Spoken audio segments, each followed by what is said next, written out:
हुए हम अभी सोनी सोरी को सुनेंगे और उसके बाद कुछ टेस्टिमोनीज लेंगे। सोनी दी, आपको बहुत-बहुत धन्यवाद और जोहार, आप जुड़े हमारे बीच। हम सबको मालूम है कि वहाँ पर जिस प्रकार से संघर्ष तो लगातार चल ही रहा है बस्तर में, मगर अभी हाल ही में जैसे अभी वृंदा जी भी बता रही थी, हिरमे मरकम एक आदिवासी साथी, सामाजिक कार्यकर्ता जो पर्यावरण आंदोलन में भी का भी नेतृत्व करती रही, वहाँ नंदराज पहाड़ बचाओ आंदोलन में सक्रिय रही और जेल बंदी कमिटी का जो मेंबर रही है, कन्वीनर है, तो उनको अभी हाल ही में अरेस्ट किया है कुछ पुराने केस का हवाला देते हुए। तो ये इस पूरे गैरकानूनी पहल के खिलाफ आप और वहाँ के सैकड़ों आदिवासी बहनें संघर्ष कर रही है। तो आप सबको हम सलाम करते हैं और उस संघर्ष का पूरा समर्थन भी इस मंच से घोषित करते हैं।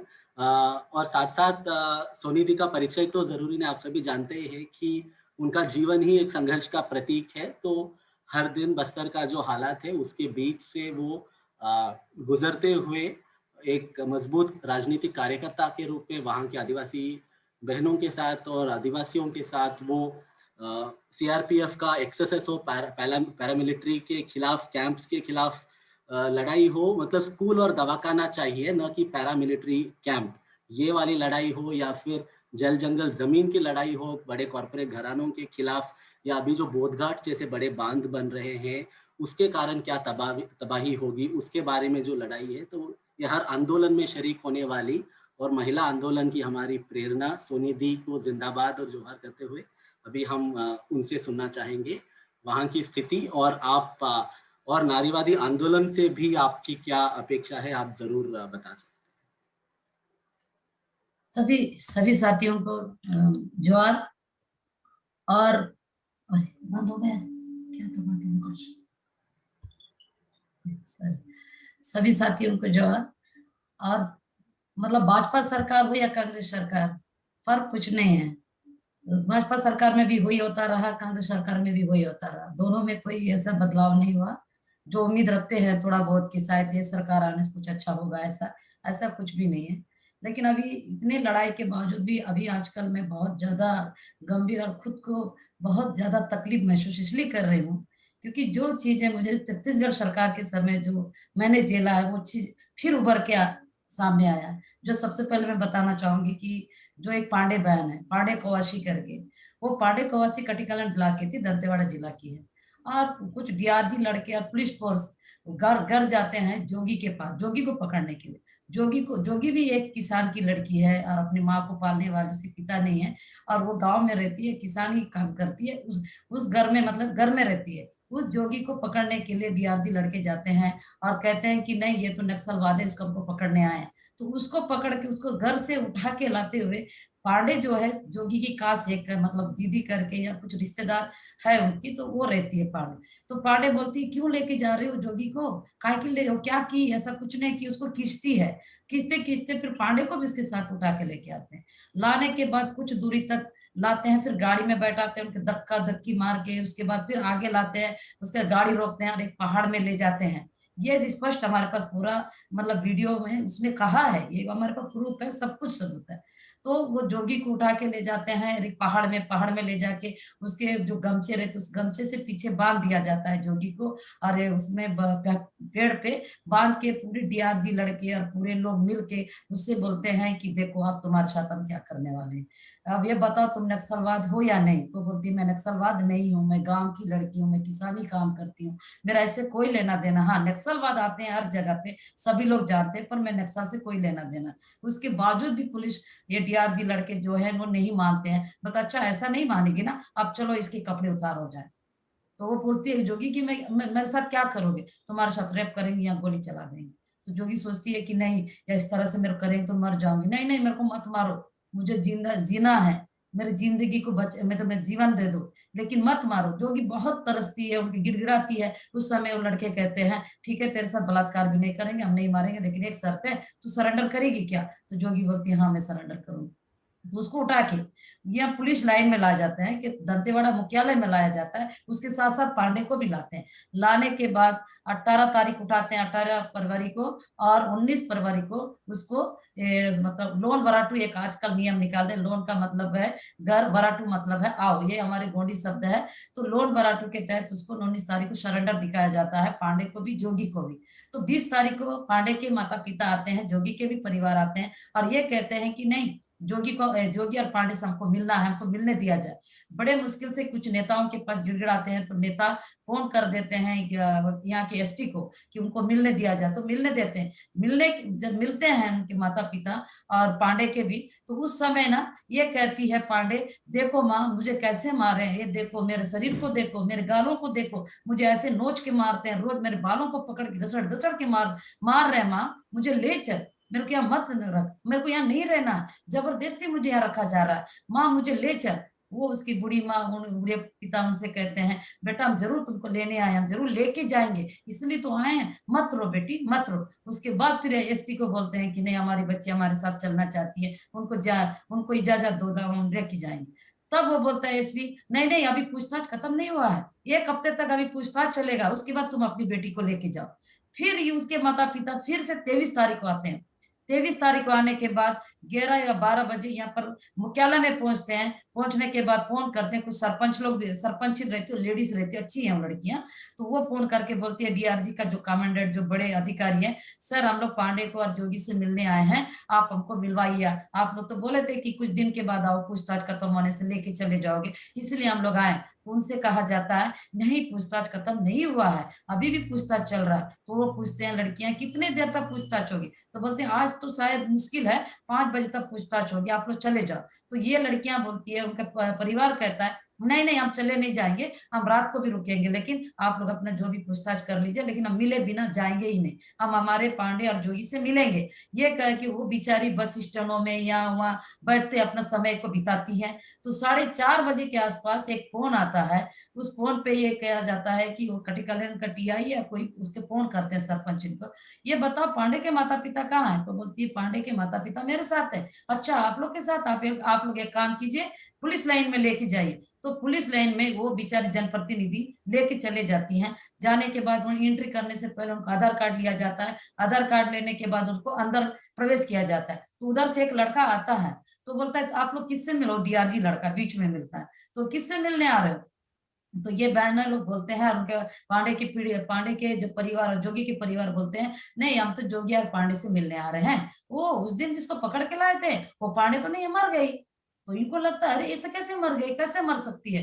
फिर ये लोग झूठ बोल रहा है लड़का। फिर आगे जाते हैं, आगे जाने के बाद फिर बताया जाता है नहीं, पांडे इस दुनिया में नहीं है, मर चुकी है, सुसाइड कर लिए। वो जनप्रतिनिधियों को बताते हैं, उनके माता पिता को तो हिंदी नहीं आते, तो हिंदी में ये लोग करते रहते हैं। तो वो माँ बाप इतना एक मतलब एक उत्साह के साथ अब हमारे बेटी से हम मिलेंगे, ये सोच के वो एकदम अपनी आंखों को इधर उधर नजर घुमाते देखते रहते हैं कि कब हमारी बेटी को हमारे सामने खड़ा कर दें और हम मिल लें। ये वो एक साइड खड़े होकर बड़ी आशा के साथ खड़ी रहती है, और इधर बताते रहते हैं हिंदी में कि वो पांडे नहीं है, मर चुकी है। तो फिर जनप्रतिनिधि वो बहनें बोलते कहाँ है? तो बोलते हैं बाथरूम। बाथरूम में जब उनकी डेड बॉडी देखा जाता है तो वो बहनें बता रही थी उनका तो पैर का चप्पल भी पैर में रहता है, और उनके गले में कोई निशान नहीं, किसी तरह का जो सुसाइड करने से जो गले से होता है ना कि मतलब रस्सी बांधो या कपड़े बांधो, उसको तोड़ा ना तोड़ा, कुछ नहीं रहता है। तो उसके बाद वो लड़कियां मुझे रात को फोन करती हैं और कहती हैं कि ऐसा ऐसा घटना हुआ है दीदी, हमको तो नहीं लग रहा है सुसाइड है, इसको हत्या कर दिया गया, इसके साथ बहुत कुछ गलत हुआ है।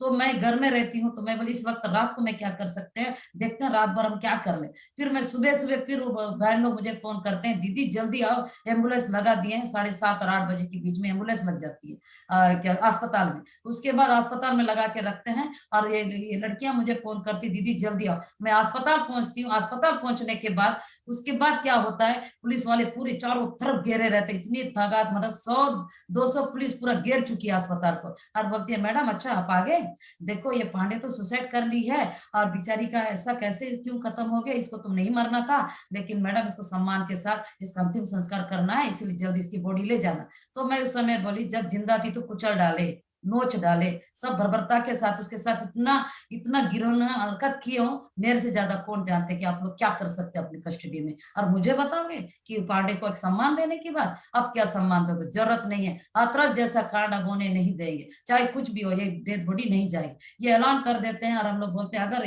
डेड बॉडी को जबरदस्ती ले जाके आप लोग कहीं जलाने की कोशिश करें या फिर जबरदस्ती परिवार को सौंपने की कोशिश करें तो उग्र आंदोलन करेंगे, उहाल करेंगे, इस बार आर पार की लड़ाई लड़ेंगे। ये सोच के फिर उनको बताया जाता है तो डर जाती पुलिस। कुछ देर के बाद, कुछ समय पर मैं हट जाती हूँ और उसके बाद फिर पुनः वापस आने के लिए मैं रास्ता पकड़ती हूँ। तब तक एसपी पहुंचता है, अभिषेक पल्लव, वो वीडियो भी वायरल हुआ है, उसमें हमारी भयानक लड़ाई होती है। वो मुझसे कहता, देखो सोनी सोनी माओवादी से मिलने गई है, सोनी सोनी माओवादी से बात कर रही है, सोनी सोनी इस लड़ाई को माओवादी के साथ मिलकर लड़ना चाहती है। मतलब अनेक तरह का आरोप लगा के पूरे लोगों के बीच में ऐसे मतलब अपनी भाषा में बोल के मेरे लोगों को कमजोर करके, और सब के सब लोग सोचने लगे सोनी सोनी माओवादी से क्यों मिल रही है, इस लड़ाई के लिए सोनी सोनी उनसे क्यों कर रही है। तो इस तरह से चीजें होते रहती। फिर मैं आती हूँ, आने के बाद एसपी और मेरे बीच में बहुत लड़ाई होती है और मैं सीधा बोलती हूँ कि दम है तो अभी अरेस्ट करो, मैं कौन से माओवादी के पास गई थी, आपने मेरी लड़की को, मेरी बहन को मार डाला है, हत्या करवाया है, सब चीज करवाया, उसमें पूरा वीडियो में वायरल। धमाके की लड़ाई होती है, तब हमारे सारे साथी एक हो जाते हैं, सोनी दीदी अपनी जगह सही, हमारी बहन बेटी को मारा जाए। ये लंबा मतलब 2 दिन तक इसी तरह लड़ाई चलती। ये पांडे के साथ हो रहा है। मैं ये कहना चाहता हूँ हमारी जो महिला बहन है उनको अब छोटे छोटे उम्र के जो 14 साल है, 15 साल है, 20 साल, उनको लाया जा रहा है लोन वराटू के तहत, ला के उनको जबरदस्ती वैलेंटाइन के दिन शादी करवा दिया गया। 30 जोड़े बना के शादी कर दिया गया। उसमें हमारे बच्ची लोग कह रहे हैं कि हम लोग यहाँ नहीं रह सकते, हम जिंदा नहीं रहेंगे, हमको ऐसे ऐसे आदमी से शादी कर दिया गया जिनको हम जानते भी नहीं है, वो हमसे कई उम्र के बड़े हैं। ऐसे लोगों के साथ हमारी शादी हो गई, माँ हम वापस नहीं आएंगे, हम मर जाएंगे। मतलब इस छत्तीसगढ़ में जो बस्तर में अब एक नया रणनीति चला जा रहा है। सलवा जुड़ूम तो चली, उस समय कितने हमारी बहन बेटी के साथ क्या हुआ सभी को पता है, लेकिन अब नया तरीके से लोन वराटियों के तहत सलवा जुड़ूम का दूसरा पार्ट चालू हो चुका है। वही डीआरजी लड़के जो पहले माओवादी की तरफ थे अब पुलिस की तरफ आए हैं। कुछ लोग गांव वाले को उनको ये डरा डरा के सरेंडर किया जा रहा है कि अगर आप लोग सरेंडर नहीं करते तो हमारे अभिषेक यहाँ का पल्लव एसपी 3 ऑप्शन दे रहा है। खुलेआम हमसे भी बोलता है, खुलेआम कहता है, बोलता है कि बताओ, लोगों को लाते हैं, खड़े करते हैं, गांव से उठा के लाते हैं, लड़का लड़की सबको, उनसे बोला जाता है देखो मेरे पास 3 ऑप्शन है, मरोगे या जिंदा रहोगे, जेल जाओगे या फिर या रहोगे या फिर सरेंडर करोगे, 3 में से चुनो, एक मौत, एक जेल और एक सरेंडर। तो उसमें लोग सोच में पड़ जाते हैं, जेल भी एक मौत के बराबर है और मौत तो मौत ही है, तो क्यों ना सरेंडर कर लें। बेचारे मजबूर होकर उनको इतना दबाव डाला जाता है, सरेंडर क्या वो रूप दिया जाता है, सरेंडर बेचारे लोगों को किया जाता है। और पूरे देश में बताया जा रहा है कि माओवादी इतने सरेंडर हुए। मैं आप लोग ये बता रहा हूँ, हमारे दंतेवाड़ा जिला से 400 लोग को सरेंडर कराया गया। तो ये बात को मैंने राज्यपाल से भी पूछी, राज्यपाल जो जी आई थी बस्तर, उनसे मैं एक सवाल पूछी, एक बात बताइए मैडम, अगर दंतेवाड़ा जिला में 400 लोग माओवादी के रूप में सरेंडर किया गया है और सरकार ये मतलब वहां का प्रशासन रिकॉर्ड दे रही है, तो क्या एक जिला में 400 माओवादी है तो फिर वो जिला मुक्त होना चाहिए? माओवादी है ही नहीं है, फिर इतने एनकाउंटर क्यों हो रहा है, लगातार एनकाउंटर क्यों हो रहा है? ये चीज हुआ। उसके बाद बीमे नाम की लड़की के साथ घर से उठा के पुलिस ले गई, दिन दाड़े पूरे गांव वाले ने देखा, सब लोगों ने देखा, और वो लड़कियां बोल रही थी हमको इधर जंगल में मत ले जाओ, हमको कैंप में ले जाओ। पता है उसके साथ जंगल ले जाके बाद बेरहमी के साथ, इतना बर्बरता के साथ उसका बलात्कार किया जाता है। बलात्कार करने के बाद, मारने के बाद उसको गाँव में जब बॉडी दिखी तो देखते हैं बॉडी को, देखते हैं कि उसके बाल नहीं होते हैं, बाल भी पूरी काट दिया गया, उसके चेस्टों को दार दर किया गया। उसकी आजकल नया तरीका कर दे रहा है, क्योंकि हम लोग कई बार आप सब लोगों के सहयोग से कभी मतलब बोलते थे ना दोबारा पोस्टमार्टम होना चाहिए महिलाओं के लिए, लेकिन अब उनकी गुप्तांगों में कुलाड़ी या चाकू से पूरी उसकी गुप्तांगों को पूरा नोच के पूरी तश नश किया जा रहा है। और यही चीज पांडे के साथ भी हुआ। पांडे का जब डेड बॉडी घर पहुंची तो उसकी माँ मुझे बताती है कि सुनो ना सोनी सोड़ी, मुझे सोनी सोड़ी करके उन्होंने मुझसे कहती है कि पता है मेरी बेटी के साथ क्या हुआ। मैं बोली क्या हुआ आपकी बेटी के साथ? अरे मैं जब डेड बॉडी को घर में देखी ना, मेरी बेटी के पूरी जांग ना इतने सूजे थे और वो जांग अलग नहीं हो पा रहा था। फिर उसको मैंने गुप्तांगों को देखा तो जामुन का पल का उदाहरण देती है, जो गाँव में एक जामुन झाड़ होती है उसका पल है, मतलब बैगनी कलर का, तो बोलते उस तरह का कलर होके काला पड़ गया था मेरी बच्ची का गुप्तांगे। और उसके बाद उसके नीचे में एक चाकू का एक इतना बड़ा छेद था। मेरी बेटी के साथ ये किया गया है। मतलब ये क्रूरता के साथ हमारे बस्तर की बहनों के साथ हो रहा है। और वही जो ये बीमे के साथ हुआ, बीमे की बहुत हालत खराब करके दिया गया। और इसी तरह आज जो इड़मे की जो बात करें, इड़मे एक मैं ना मतलब आप लोग से सबसे बोलती थी हमेशा, वृंदा जी के पास आती थी, उनसे भी कहती थी कि हम बस्तर की लड़ाई लड़े तो कैसे, लेकिन जब ये इड़मे उभर के आई ना तो मेरी आधी जो मेरी परेशानियों को इड़मे ने दूर किया था। मैं घर में, मेरे को तो कुछ दिन के लिए रेस्ट मिलने लग गया था। इड़मे भले अशिक्षित है लेकिन वो सबसे बड़ी अच्छी फाइटर है। और वो नंदराज के लिए लड़ी। सर के गुड़ा के केस के लिए जब मतलब आयोग ने ये किया ना कि उन निर्दोष लोग थे उन पर इस तरह मार दिया गया, उसके लिए एफआईआर के लिए हिमांशु सर के साथ ताना में धरना दी। और वो कैंप के विरोध में ये बोली कि कैंप हमारे गांव में मत लगाओ क्योंकि हमारी बहन बेटी की इज्जत लूटी जाती है, हमारे वन उपज को पूरा नुकसान कर देते हो, हमारे जल जंगल जमीन को पूरी तरह से तश नश कर दिया जा रहा, इसलिए हमको कैंप नहीं चाहिए, कैंप हमारी सुरक्षा के लिए। उस कैंप के लिए पूरी लाठीचार्ज हुआ, उसके लिए इड़मे ने लीडरशिप किया। और वो हाई कोर्ट में भी उसने मतलब उसमें डाला है, आवेदक है, इड़मे ने उस चीजों के लिए लड़ा। और जैसे ये जो अंतरराष्ट्रीय महिला दिवस है इसके लिए इड़मे का पहल था। इड़मे ने मुझसे आके कहा था कि क्यों ना इस बार हम लोग महिला दिवस ऐसे क्यों ना मना जाए, हम पूरी बस्तर की महिलाएं एकजुट होके क्यों एक आवाज क्यों ना दे सके। हमारे पूरी 4 जिलों की महिला जमा होने की थी, बीजापुर, दंतेवाड़ा, सुकमा और बीजापुर, हाँ दंतेवाड़ा, 4 जिलों की महिला के 5,000 से 10,000 महिला आने का पूरा हमारा एक बन चुका था। इड़मे का कहना यह था कि हम अंतरराष्ट्रीय महिला दिवस शहर की महिला ही मना सकते हैं क्या, हम लोग नहीं मना सकते, ये महिला दिवस तो हमारे लिए भी है क्या, हम लोग भी तो उन्हीं में से महिलाएं हैं। अगर हम जंगल में रहते हैं, नदियों में रहते हैं, पहाड़ों में रहते हैं, तो क्या हम महिलाएं शहर की महिलाओं की बराबरी नहीं है ना सोनी भाभी। तो हम लोग क्यों ना, चलो हम लोग इस बार महिला दिवस को ऐसा संदेश देंगे, मनाएं। और हमारा पूरा प्रोग्राम तैयार हो चुका था, हमारा टेंट लगने नहीं दी फोर्स, हमारे ज्ञापन को मतलब वो करने नहीं दी। और पूरे जगह जगह मतलब फोर्स को रोक दी, मतलब पगडंडियों में भी फोर्स को लगा दिया गया। और रीढ़ में लगातार लड़ती रही, लोगों को लाती रही, लेकिन इतने फोर्स हर जगह में, फोर्स बंदूक के नोक पैसे लगा के बंदूकों से खदड़ते रहे इधर से उधर। हम कितना भी भागे फिर भी इड़मे की हिम्मत देखिए, तब भी इड़मे ने कम से कम 500-600 लोगों को लेके आती है, बोलती है चाहे कुछ भी हो जाए। जिस मैदान में हम लोग अंतर्राष्ट्रीय दिवस मनाने वाले थे वहां पूरे 300-400 फोर्स पूरी तैनात रहते हैं, खाना बनाते रहते हैं। वो हमारे जो मैदान को साफ किए थे उस मैदान पे ये लोग पहले से डेरा डालते हैं। तो मैं कहती हूँ क्या तुम्हारे बाप का ये जगह है क्या कि यहाँ हमारा जगह के उस जगह में हम लोग को रहने नहीं दोगे, कैसे, चलो आज आर पार लड़ेंगे। उस स्थिति फोर्स थोड़ा हट जाती है। और हम लोग भीड़ में जब लोगों को लेके आती है तो उसमें अंतर्राष्ट्रीय दिवस को हमने इसलिए विरोध का मतलब काले झंडे दिखाए क्योंकि दिन भर हमारी बस्तर की महिला परेशान थी, क्योंकि उनको खाने नहीं दिया जा रहा था, उनको आने नहीं दिया जा रहा था, उनको बंदूक के नोक से कुचल कुचल के भगाया जा रहा था। और वो लोग खुद पटाखा फोड़ के माओवादी का नाम दिया जा रहा था, तो तरस हो गए थे। तब हम लोग ने पूरे अंतर्राष्ट्रीय दिवस में इड़मे ने कहा कि आप ऐलान कर देते हैं कि हम अंतर्राष्ट्रीय दिवस क्या मनाएंगे, जब हम आपको मनाने ही नहीं दिए। अब उसमें यह था कि हम एकजुट चारों जिला की महिलाएं होंगे, दुख और दर्द को बांटेंगे, खुशियां भी मनाएंगे, गम, सब चीजों को मिलकर बात करेंगे। उस वहां की लड़ाई क्या थी, यहाँ की लड़ाई क्या थी, यहाँ की लड़ाई, हम महिलाओं में एक सशक्त शक्ति के रूप में उभर के बाहर आएंगे। लेकिन सरकार इड़मे से इतना डर गई, इड़मे कवासी के नाम से एफआईआर लाती है, वो एफआईआर भी नहीं है, ऑनलाइन में ढूंढने से नहीं मिल रहा कहते हैं हमारे वकील लोग, पर इड़मे कवासी के नाम से आता है जबकि वो इड़मे मरकाम है। और उसके बाद उसको जेल में आज डाल दिया गया। लेकिन इड़मे को निकालने के लिए हम सब, जैसे सोनी शोड़ी के लिए इतना कैंपिंग चला, इतना पूरे देश भर में पूरा आवाज उठा, तो मुझे पूरा उम्मीद है मेरे देश भर के साथियों को, सामाजिक कार्यकर्ताओं को, मेरे वकीलों को, सबको इड़मे को भी बहुत जल्द रिहा करने के लिए आप सब लोग एक होके आवाज देंगे, हम भी आवाज देंगे, हम जरूर जल्दी से जल्द इड़मे को लाएंगे। इड़मे नंदराज पहाड़ के लिए बेहतरीन लड़ाई लड़ी थी। इड़मे 25 से 30,000 पब्लिक उसकी देन थी, उसका ऐसे आंदोलन करे। वो भले मतलब शहरों में नहीं जाती थी लेकिन उसके अंदर में एक अलग शक्ति था। और इनमें बेहतरीन, और हमेशा जो लोग जेल में लाते थे ना तो उनके लिए हमेशा वो लोगों को लेके आती थी। जो फर्जीवाड़ा मतलब हमारी बहनों को उठा के लाते थे उसके लिए हमेशा कोर्ट आती थी। वो तो इतना ही है, भूपेश बघेल जी को भी मिली, वो राज्यपाल को भी मिली, वो यहाँ का अभिषेक पल्लव की चैम्बर में चाय भी पी। और आज पुलिस बोलता है फरार थी। मुझे समझ में नहीं आता है कि फरार कब थी, तो कलेक्टर के पास भी मिलती है, हर आंदोलन में रहते हैं, हर जगह उसका फोटो है, फिर भी इड़मे को ये बताया जा रहा है कि इन्हें फरार थी। वो फरार कैसे थी, हम वही सवाल पूछ रहे हैं। तो मैं ये कहना चाहती हूँ कि बस्तर की लड़ाई जब मतलब भाजपा के समय भी वही था,